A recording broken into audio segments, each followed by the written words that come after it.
Yedagbe Ponto Baviru Pengon Speed Line TV ton le mima fon gandji ache mize wile kogbe olobodonu do poropo mi ton le do mi mokmo ro kwe mi ton le gbe azan le nkoton gbe gan kiko le nkoton me do jile nueje to mi ton me poto de vo me po e mi se podo to mi ton po lo kaiba donambo mon po nu ku mi ton po dandan mewe de bo mi dele mi na ko kanton nu mi ro fibo mi na tunu ida li tonu dide ejegmo yo mi mana remi de le amina tuno jele me de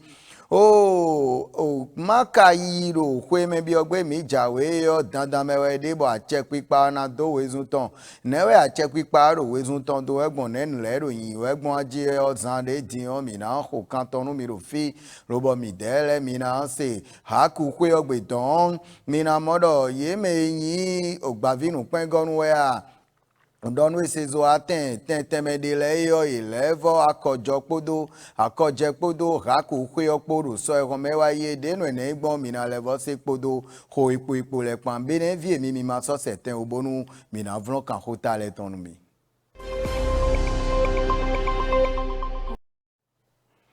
Azondo pogona mikudo mepikponpo ye ipo mikudo ogbejino nu wiwa yin gbavinu pengonu Speed Line TV ton le bikwi. Mina be nu wiwa egbe ton do fie yo mina modo haku kwe ogbe we mina be nu wiwa egbe ton sin lobona donu mi do jele haku kwe ogbe finenu edo haku mede soten akwe no pe nu kundo mi donu ese zo wiwa si no ten le nu yo ewe yin haku kwe ogbe mina modo o eyin gbavinu pengonu we a kodonu we keten we a Nwalabonu to khazo aten temedele we haku kwe olevo na achedin eji akokpo eminado eji akokpodo haku kwe okpo lube na egbero so ihomewa yi numo nkoton haku kwe ogbe we ejede yede teleka we nenle ka ingbon ajio na bi omido mini to pon yele lo pon de leyin gbon yi bokpon gan pachenu haku kwe otoi merako ekenu lobo do koko dole yo mi do todo yovo français gbe me mi de na le ko azan de din lo na gbaje ton menu mi do anonu gbe o membo mi na do mo je metan wo mo. Tous ces promoteurs de médias en ligne qui ont avec nous réalisé cette course d'endurance. Mesdames et messieurs, les promoteurs des sites d'internet fournissant des services de communication audiovisuelle et de la presse écrite destinée au public, je voudrais vous inviter au respect scrupuleux des dispositions contractuelles. Vous êtes des médias qui utilisent l'Internet comme support de diffusion. Je voudrais en appeler à votre sens d'éthique et de professionnalisme. Je vous renvoie donc à votre responsabilité sociale pour faire de ces précieux outils de communication des vecteurs de paix, de consolidation de l'unité nationale et de renforcement de notre démocratie. Vive les médias en ligne au service du développement de notre pays. Vive le Bénin, vive la HAC, que Dieu nous bénisse. Je vous remercie. Mais c'est à vous, chers confrères, que je veux m'adresser et à moi-même. Parce que cette signature fort simple est pour nous une invite à l'observance stricte des règles qui gouvernent notre profession. Et au nom des différentes lois de l'univers de notre corporation, il y a notre Bible à nous, le code de déontologie de la presse, qui est notre livre de chevet, que nous allons tous, à commencer par moi-même, relire, reprendre et négocier avec ce bouquin l'exercice de notre profession afin de ne pas créer dans une première partie d'ennui aux populations et d'ennui à l'institution qui régule tout ce que nous faisons. Donc mon mot ne sera pas long, c'est compromettre dans la foi de ne pas être, tout en exerçant ce métier, un problème pour la HAC, un problème pour l'État béninois. Je vous remercie tous. Homina to pono jele de nu wale yin gbondo ha ko kwe ogbe don do so e home wa ye o ewe mi se do cleume do yovo français gbe me mina to no jele hojla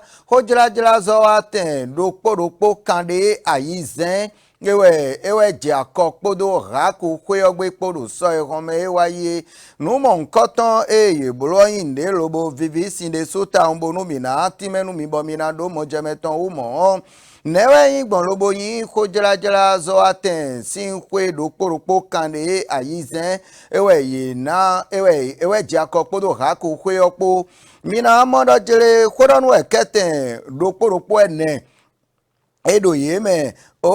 eyin walambonu to kazo aten press écrite o fotonu kundo po eweyin iye dele lobo gbavinu pengonu ko atonu kundo po eweyin iye dele kun iye bikwi we ija kopodo eyin raku kwe opodo so ehome ewaye lobo na dobo na omide sugbetono mi na tuno jele mede gbavinu pengonu mi ton dagbe aloso emi wana lo no pon webi kwinu Speedline TV edesuo eno gbavinu pengonu lemero so ehome waye bo je akokpodo haku kwe okpodo ye modo jele de gbavinu pengonu mi ton Speedline TV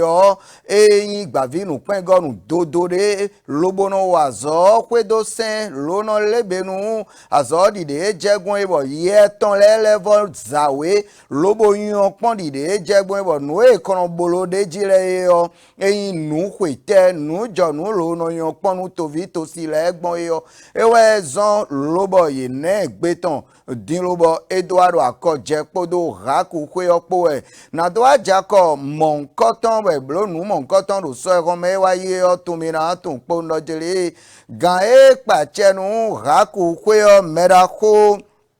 Sisi Jeka Remi Prosper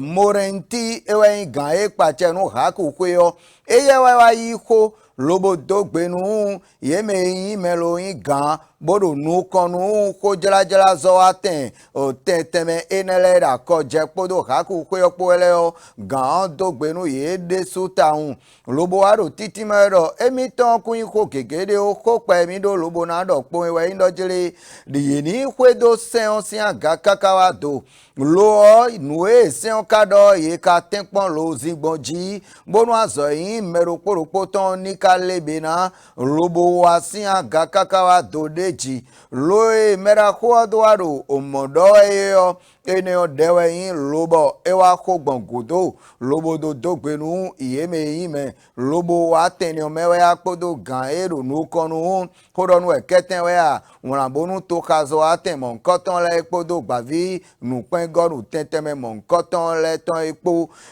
me gan e pachenu raku kwe omera ko Remi Prosper Morentio e kayi ko lobo do gudo eyo me yin gbe idoto yeme yin me lo pachenu eyin ko jela zo aten lo kanu minado yeme ime lobo yin kojela zo wiwa do kanu mi to enele o press en ligne o ye tele o ye me igbe doto iton mera ko Abubakar Taku eye wa yi ko ewe gan lo pachenu o kojela we mazo aten Béninois libéré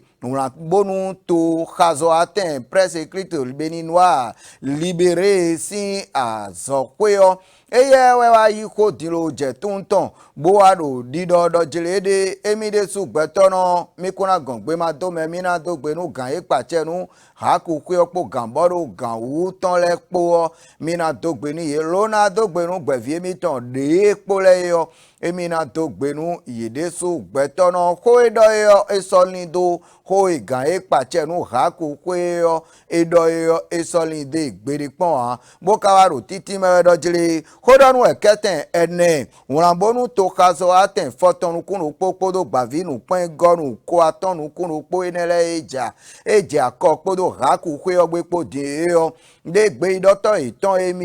emi na jidide gan e pachenu raku kwe odo adowu kunde me na kwedo sen lona wa ndo sen kwiji oganji ton de jidemi gbadodo memi ton le local wa flin sen local aflin nu iyeme yin gan lo pachenu wọ́n o kódọ́nù ẹ̀kẹ́tẹ́ zọ atẹ́ sí gọ́nù mọ̀ nkọ́tán èrò kanu lẹ́yọ ẹlẹ́fọ́ afẹ́lẹ́ bó wà dídọ́ yìí wẹ́dọ́ jílẹ̀ ekun dọ̀ o akọ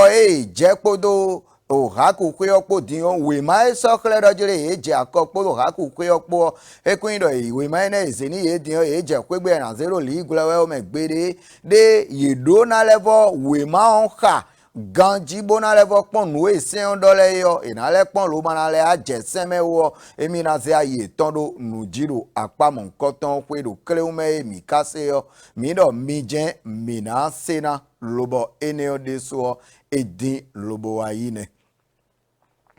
mechele mi na gosi haku kwe ogbe lobo na donu mi pondo jile o kwero kporo no vi mi ton ayonle o ye tele no dido maka yi kwe mebi ogbe mi jawe ton dandan mewe de lobo a check pipa do na sonu ton do mewenu do ye mana blo lobo na fian me do nu come o ezon din lobo a check pipa e na sonu ton do mewenu podo ye me kwe ngbe maka lepo ye kana do sonu ton do mewenu e o tito mewe in lobo eno soro te ne na ambologbon lobo tito mele na je khungbe lobo na je gangbe nu maka yi kwe me bi ogbe mi jawe tonu e na mi anu kunu a che pipa lobo gan on ito eno pe nu kundo ko kan to mi ton podo o to de vo me po o konu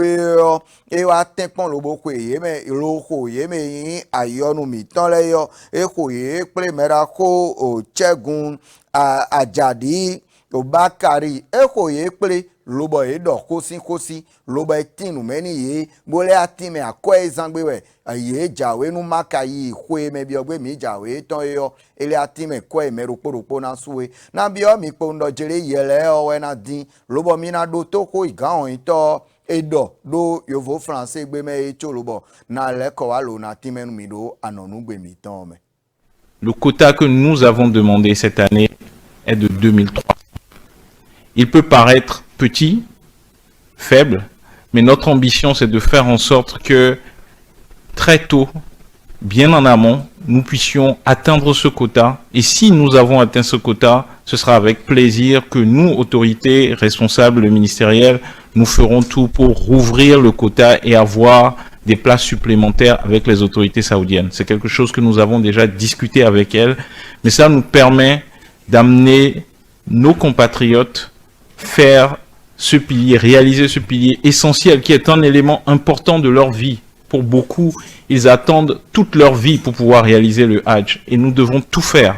pour que le Hajj, pour eux, soit une expérience heureuse. Au-delà de l'expérience religieuse, elle doit être une expérience humaine heureuse. Et c'est la raison pour laquelle nous avons volontairement décidé de réduire le nombre, quitte à ce que nous demandions à ce qu'il soit augmenté, si nous nous rendons compte qu'il y a un engouement important et que vous qui êtes nos partenaires dans l'organisation de ce Hajj, vous arrivez à mobiliser le maximum de personnes. Pour pouvoir réussir ça, il faut aussi que nous soyons disciplinés. Et la discipline pour nous, dans cette organisation, c'est de savoir assez tôt le nombre de pèlerins que nous allons amener au Hajj cette année. Et c'est la raison pour laquelle, Madame la Directrice Générale l'a annoncé tout à l'heure, la date limite d'inscription sur la plateforme saoudienne est fixée au 25 février. Nous avons ensemble, après plusieurs concertations ici, décidé que la date limite d'inscription chez nous serait le 15 février. Passé le 15 février, et nous l'avons communiqué, c'est l'occasion pour moi de le repartager encore avec vous, passé le 15 février, nous demanderons à nos compatriotes qui souhaitent, après le 15 février, s'inscrire, que Dieu les aidera pour que cela se fasse l'année prochaine. C'est le moyen pour nous de nous assurer que nos compatriotes qui partiront au Hajj cette année seront bien encadrés, que nous ferons en sorte que leurs conditions d'hébergement, de pèlerinage seront excellentes au niveau de l'Arabie Saoudite. Donc, acceptez-le ainsi. Je sais que c'est très challengeant. C'est un objectif important de vous demander entre aujourd'hui, on est le 12 décembre, et le 15 février de mobiliser tous vos pèlerins. Mais il faut que nous l'acceptions ici pour que nous puissions avoir le meilleur résultat à la Azan wewe go sunweme mide ton e gan ron ito eno pe no kundo ho kanto mi ton po tore vo me po merako o Chegun Ajadi Bakari eye ye ton mi mo wa izan de din ewe ko ye me no vi mi ton eno yi makale o ekoye pele robotinu meni yedo makayi bio ye jan yido kwe me bio gbe mi jawe ton 2024 odone mi de ne yo makayi yo na tin lo tin gbebo na je hungbe lobo na je gan gbebo didio dele na level no me uhu de eyin gbodo kwe eyin gbodo de ye yiwa yi si ye kame ye yo ewe gan won ito etimeni ye Canada atime yo ewaro didonu ye wedo jele dokporoppo e novi mi ton ayonle e kwengbe maka do Arabie Saoudite to sin to o medon e yo dokporoppo iton le idonaya o je nu sojiro mehwenu robo we ma robo e dele do na modo yede ji cho robo na yi maka monkoton e na je we ma monkoton sin wezun doji azonropo nu emi na timenu ye ro fine de do nu do azan ewe eyin robo emi na donu ye nu e kadu azan do we ro fine ewe yin we do jele eme yin tonu kungan o Arabie Saoudite ton donton le yo azan we yin robo donu ye ro fi e kado do azan nu ye yo e ro dada membo a check pipa fiton de su e do na tenpon lo ko kan ton bodo azan nu memi ton e fi le lo ko ngbe maka le ye ka mon koton me on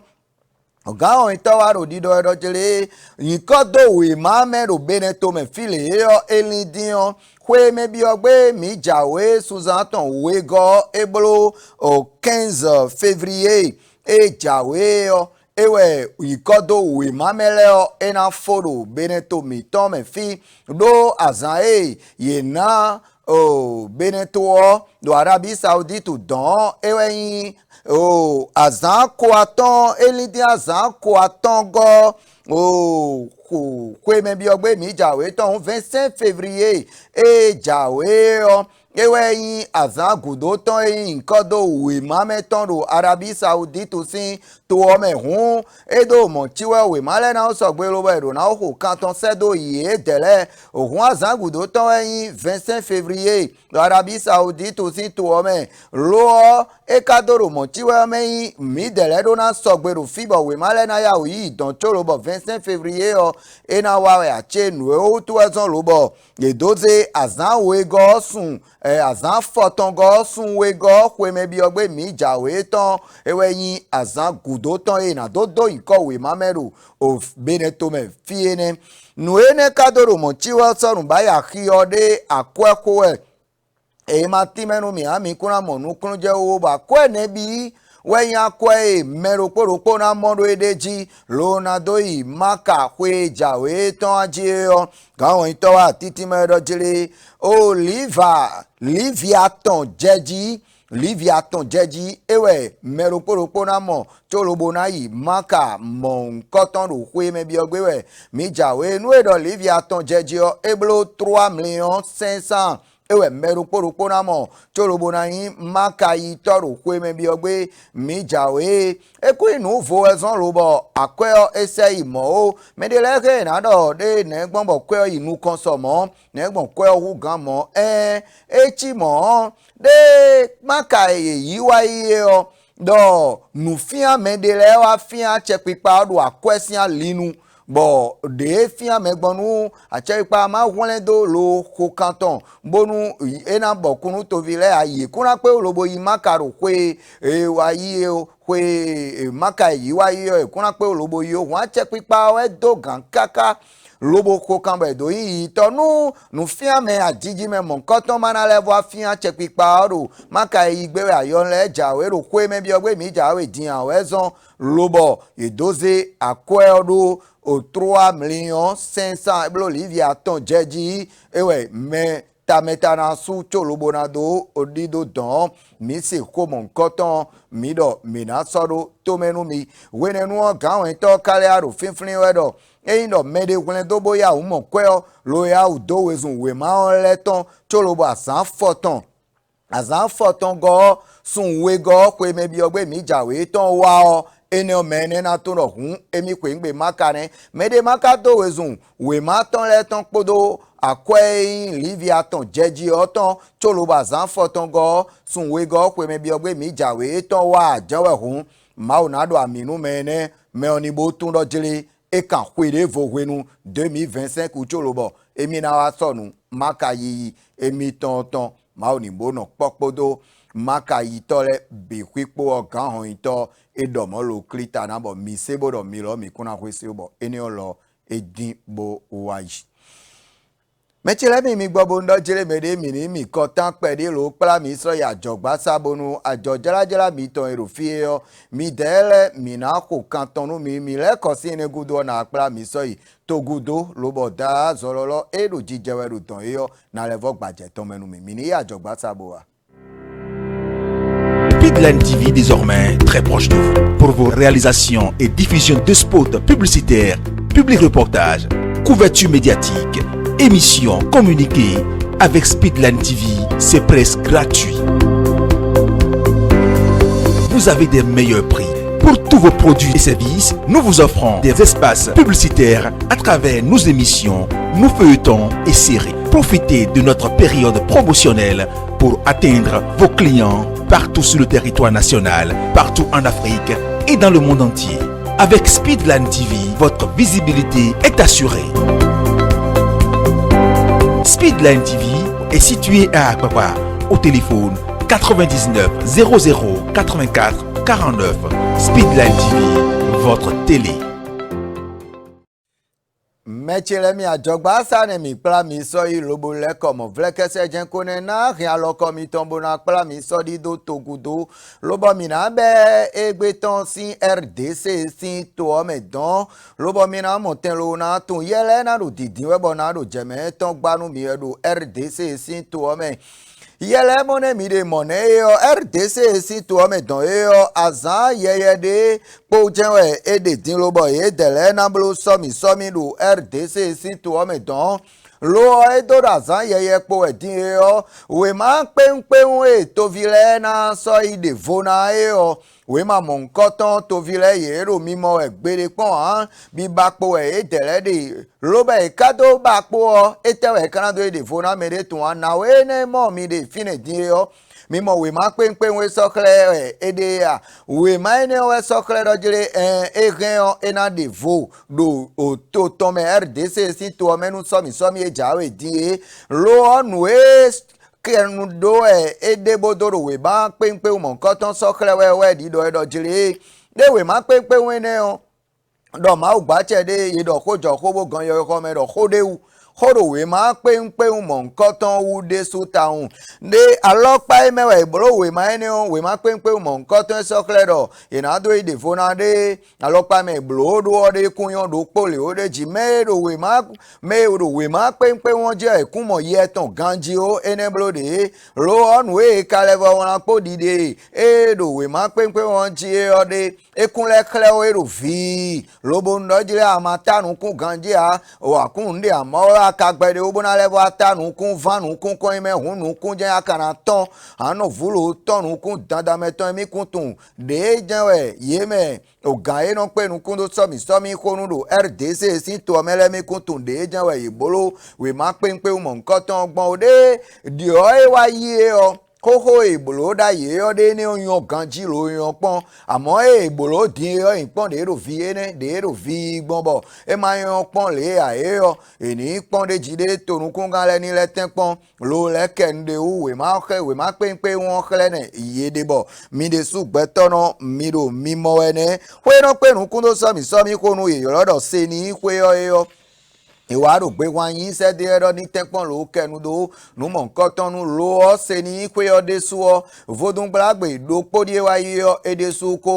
mọ̀ ló ṣe vosisa tóvilẹ̀ tán bókòrò àyíká ẹ̀dín ló bọ̀ wúnlẹ́wìn dé ìnà bábọ̀ ìwé máa ń pé wọn ní ẹwẹ́ à títọ́ mẹ́ iná pé nukúndó sọ́mi kú ọ́nú wọn náà mọ̀ tẹ́ ló dó jẹ̀kùn gbé ló jẹ̀ gángbé ọ́ ìkorò kàntàn kó ẹ̀rọ ẹ̀yìn rdc sí òtó ọmọ ẹ̀dán èmi ká ṣe ọ́ mìíràn mi jẹ́ mìíràn ṣe náà bọ̀ ẹ̀nẹ́ ẹ̀dín lóbó wáyé. Mina go si RDC si to ome lobo na kpla mi soro libi si to ome don libi to ome don eyo yele na ro didi webo mina ro nukunu mo je wedo e gbavi nu pengo no speed line TV tonji de mo gbon mi de ro fine mina tun pondo jire yeme gbeto soka nabide ewe ye yan si libi si to ome din hun gbeto enele mo mi de din on gbe yan ye yan e si libi si to ome yeme de telekawe mina tun no jire yeme tovi logo si eyin Egypt si to omewe a poda only si to ome po lobo a sakwedo libi si to omele yo ye delewe ye yan si libi si o to ome bodo e akpalaun enile ko lo levo yi fi ego si ihun enile le ko so ito itome aniwa e lobo ego si to ehon si to itome don lobo achi libi si to ome sa ma kan kwinu takin aje yo nu ene nu lo pacha to nu kunga don ton lewe zon lobo ye yan ye dele ìpọ́n tó fi mọ̀ nǹkan tán lẹ́mẹ̀ẹ́ yọ mìíràn tún lọ́jọ́lẹ̀ mẹ́ẹ̀dẹ́ Egypte sí tó fi ìnẹ́bí èèyàn ìròyìn yan wẹ̀dọ̀ libi tó mẹ́tọ́ dìyàn yéyì 664 gbẹ́tọ́ 664 ewéyìn Egypte sí tó fi